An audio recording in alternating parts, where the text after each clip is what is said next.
Down in Australia, most dirt stays buried and forgotten, but sometimes a case just hits different one. It's about the ugly truth it drags into light. You're watching Redacted Minutes. We're breaking down cases that flip the script on justice. These stories sparked pure rage and force a world change. A few started fires that burn past the headlines real quick. Where are you watching from? And what smash? I read every comment. Hit subscribe for more deep dives. Alright, let's get into it. The Truro bloodbath. South Australia, 1976 to 77. April 25th. A mushroom hunter finds a nightmare. Tucked in the weeds, he trips over human bones.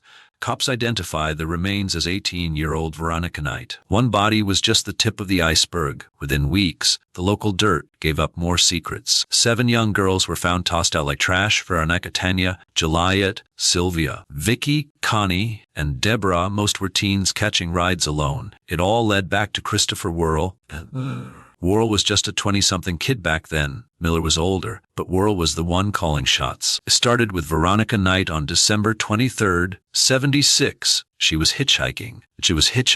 Someone scooped her up, then ended it in the sticks. She lay there until 78, then Tanya was found buried in a backyard, not bushland. January 21st, 1970, 16-year-old Jayat Nakathanusev. Then Sylvia Pittman goes missing. The bodies were stacking. Vicky Howell and Connie Jordanes both vanished later. The last, Deborah Lamb, disappeared in February 77. This spree was a blitz that nobody saw coming. Most girls were just thumbing rides on main roads. They were sitting ducks for any predator passing by. Worrell was the one hunting lone travelers those nights. He'd haul them north of Adelaide to finish them. Miller helped dump the evidence in the Truro brush. Back then, nobody was connecting these dots. Every case was separate, so the monster stayed hidden. That changed in 78.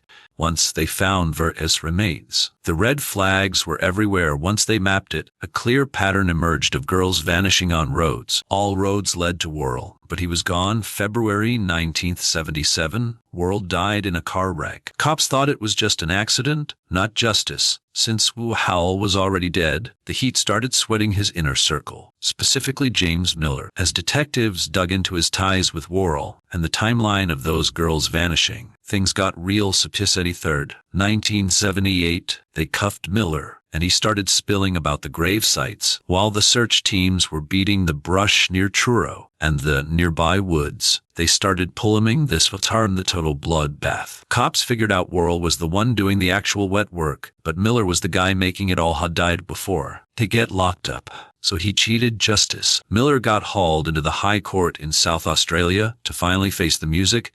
In 1979, they pinned 7 murders on him. Joint liability meant he was just as guilty. The judge handed him life behind bars. Miller lived out the rest of his days in a cage. For years, he kept whining that he never actually killed anyone, and Worrell just had him brainwashed. But the ruled he was net deep in it and had to pay the price. On May 4th, 2008, liver cancer finished Miller off in his cell. Finally closing that book, 7 girls just vanished in no time, leaving their families in a living hell with 0 answers. Because the bodies were hidden, nobody knew how twisted things were until 1978. People still remember how hopeless those victims were, the remote spots where they were dumped, and how the main monster never saw a courtroom. Then you got the down hit, Queen, 2003. August 13th, 2011. Queensland cops swarmed the brush near Glasshouse Mountains on a secret tip in a quiet clearing. Forensics started digging right where a suspect pointed. Didn't take long. They found clothes and human remains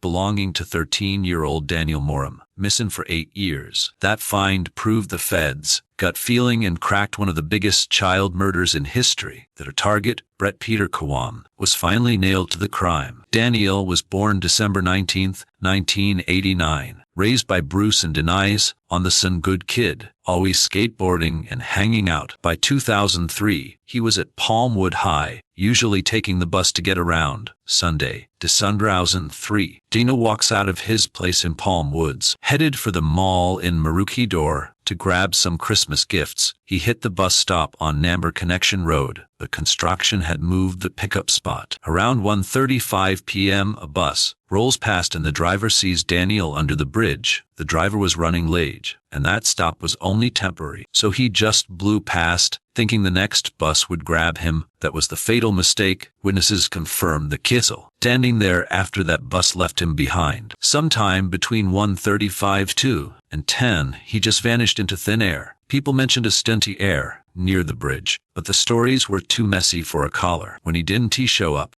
his folks started panicking and calling everyone he knew by night. Fops. Patrol cars swarmed the road where he was last seen. They scoured the highway, the woods, and every backyard in the area. Locals joined the search teams, but they couldn't find a single trace of Daniel. The story blew up across Queensland. Tips were flying in, and the heat was grilling everyone. One of the first kids that checked out was Brett Peter Cowan, a local dude with a 4x4 who was lurking around that day. They grilled him twice, but he lacked proof. The case went cold for years. Detectives kept grinding, rechecking the files and hunting for a break, while his folks keep his name alive. The heat was working a shadow game. The big break hit in 2010 when the cops put a bullseye on Cowan. Instead of just kicking in his door, they ran a deep cover sting they called Operation Pi 8. They used the Miver big play. Cops acting like wise guys to earn his trust. For months, these undercover boys got real tight with Cowan, slowly pulling him into their circle. One set up a tackle. Every move was mapped out to make sure he didn't smell a rat. By August 2011, he started spilling his guts. The cops pounced. August 13th, they bagged him and dug up the spot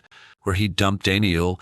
It proved the kid was gonna vanish 2003. They hit him with murder, and the trial kicked off in Brisbane 3 years later. The jury sat there listening to the tish from the sting. Hearing Cowan describe the whole thing, the evidence tracked his every move that day. 1st and 14. The jury said it all. Brett Peter Cowan, guilty. Life, no parole for at least 20 years, counting from when they first locked him up. He's tagged as a violent offender, so he's stuck until at least 2031. But given the sick stuff he did, he's likely dying in a cage. This story still haunts the whole country. For 8 long years, what happened to Daniel was a total ghost story. But finally knowing the truth gave his family a bit of peace. Now, his legacy lives on through a foundation his parents built to keep kids safe. People everywhere noticed lesson in staying sharp on the streets. Over 20 years since he went missing while waiting for that bus, it's still one of the biggest cases ever. Tragedy that redefined the search for truth. Then you got the murder of Mackenzie Anderson, New South Wales, 2022, March 22, 5th.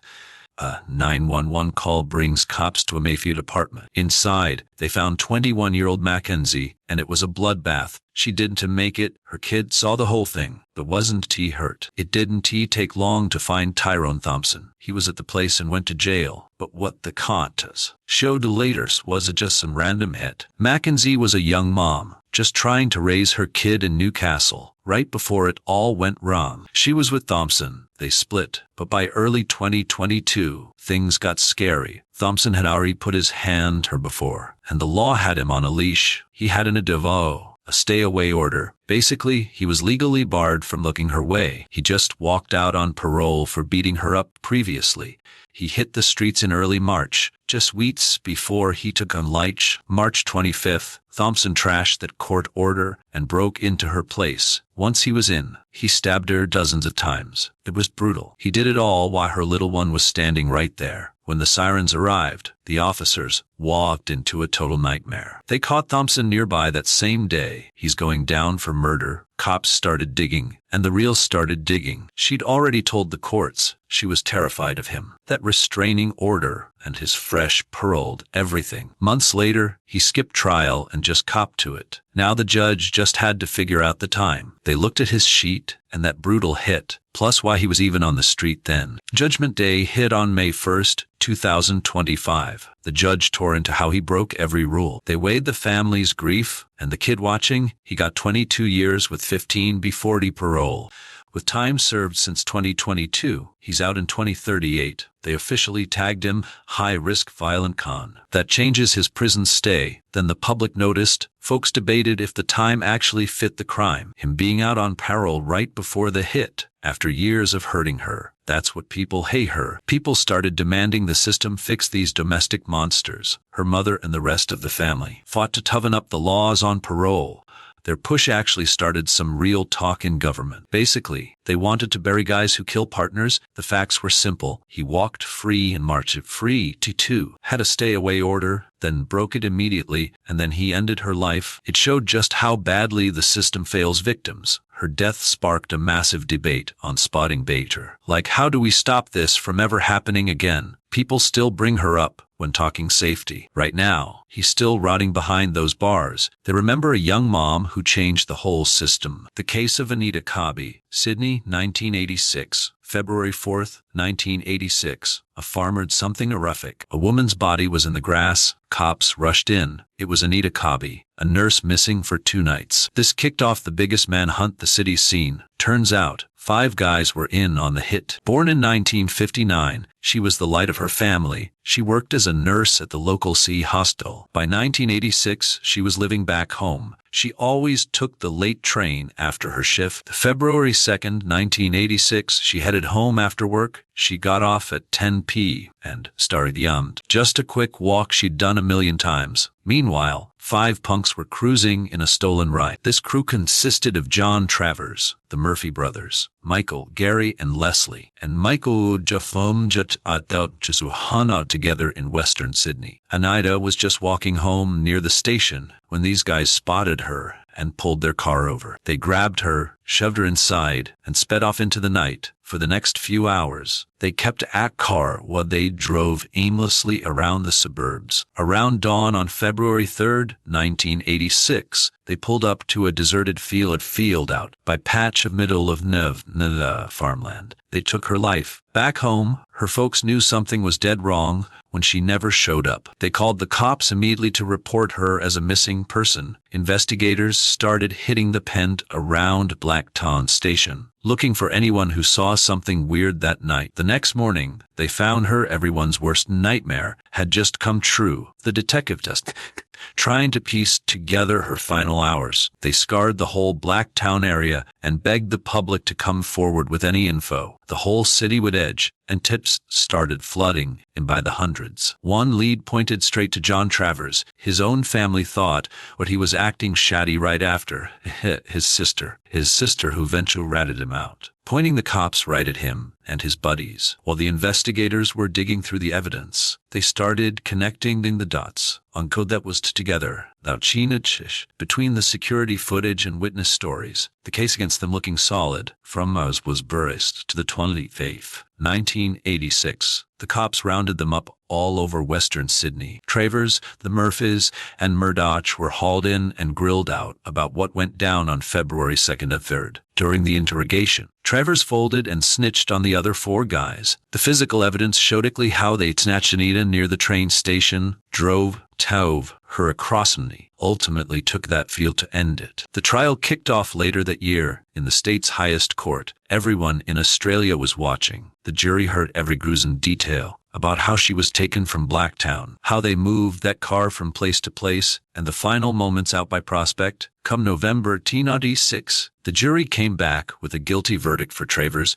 and the Murphy brothers. Murdoch was cooked too. Justice Maxwell didn't hold back when he handed down the sentences. Every single one of got the life sentence. The judge famously marked their files never to be released, a move later backed up by new state law. The 2001 new laws made it official. These guys are staying behind bars until they die. No parole, ever. This hit the country hard. People were rattled, and it started a huge debate about justice and keeping the streets safe. Decades have passed, and those monsters are still rotting in a cell. Michael Murphy kicked the prison in 2019, but Travers and the rest of the crew are still alive. Murdoch and the others are still doing time deep inside the state's prison system. They're never getting out. This case is still one of the most infamous crimes the country has ever seen. For most folks, it's not just about the crime, but how the courts finally threw the book at them with the toughest sentences ever. Over 40 years later, Her family and her old nursing colleagues still keep her memory alive. Her story as a dedicated nurse and the tragedy of February 1986 remains a permanent nation. Then there's the Sef Gonzales family massacre in Sydney. Back in 2001, on the night of July 10,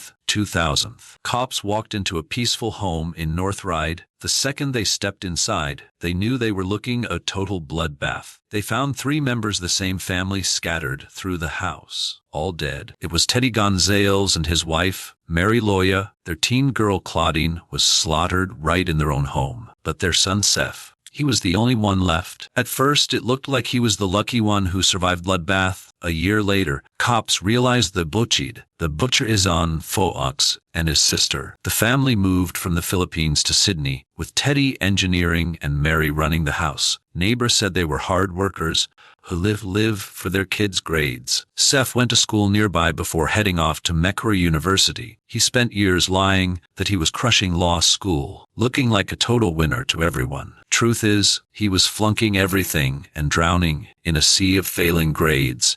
Instead of coming papers, he SARS to keep the con going. He doctored his transcripts and sent bogus emails, pretending to the dean. This went on for years till 2001, when his folks thought he was finally graduating. He even hyped them up for a big graduation ceremony, a ceremony that was a total figment of his imagination. Eventually, things didn't add up, and his parents started sniffing around his grades.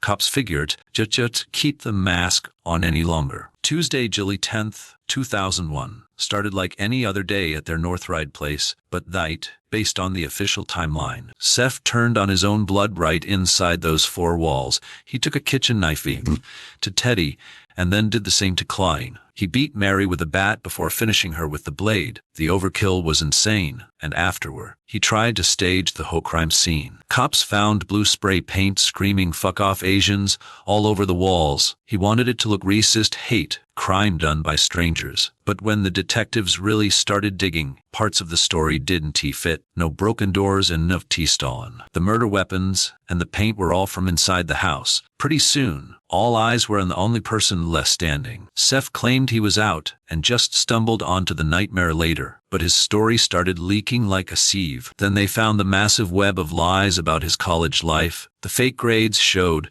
just how to gunplay the lawyer role. Even with the heat on him, he didn't get cuffed right away. Detectives spent months picking apart the forensics and his BAMP records. All while he was out walking around as a free man. He started blowing his parents' cash on new feds and partying with buddies. He didn't act like a guy who just lost his entire world. The weirdest part came during the triple funeral. Standing by the caskets, he sang "One Sweet Day" by Mariah Carey. People thought it was sad then, but now it's just creepy was sad then. The cops kept piecing together exactly what happened that July 10th. Every single lead pointed Sef. 11 months after the murders, the law finally came for him. June 13th, 2002, Sef got bagged for 3 counts of murder. The whole thing went to trial in 2004. The jury got the full story about the staged scene and the slurs. The heat was on. His whole life was a lie, and his fake university career was finally falling apart. Prosecutors said he was petrified his folks would bust him for his trash grades and those forged documents. The state's case was simple. He started killing the second his house of cards. Weeks at cards began to crumble. The jury came back in October 2004 and nailed Sef for triple homicide. The judge called and calculated, handing him 3 life terms with 40 years before a chance at parole. He's basically stuck behind bars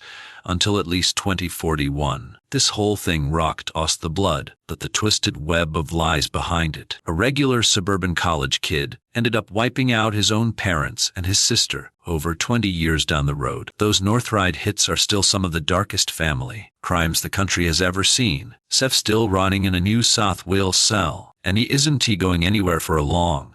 When you look at these files, it's not just about how different the crimes are. It's about how they mess with your head regarding where real danger actually hides. Some went down in living rooms, some in public, and others in spots you'd think were totally safe. There were red flags everywhere. Missed breaks or secrets kept too long, proving these hits weren't just random bad luck. It's usually about the little things people missed, or just didn't get, or things they didn't handle fast enough. That's why these nightmares with you forever. So, which story messed with you the most? Which one can you still not wrap your head around? Hit the take a check and all and love seeing what got to you. If there's another local horror story I should dig into, definitely let me know. Most of the stuff comes straight from your ideas. If you're into gritty, deep dive crime docs, hit that subscribe button so you're here for the next for hanging out, and I'll catch you in the next one.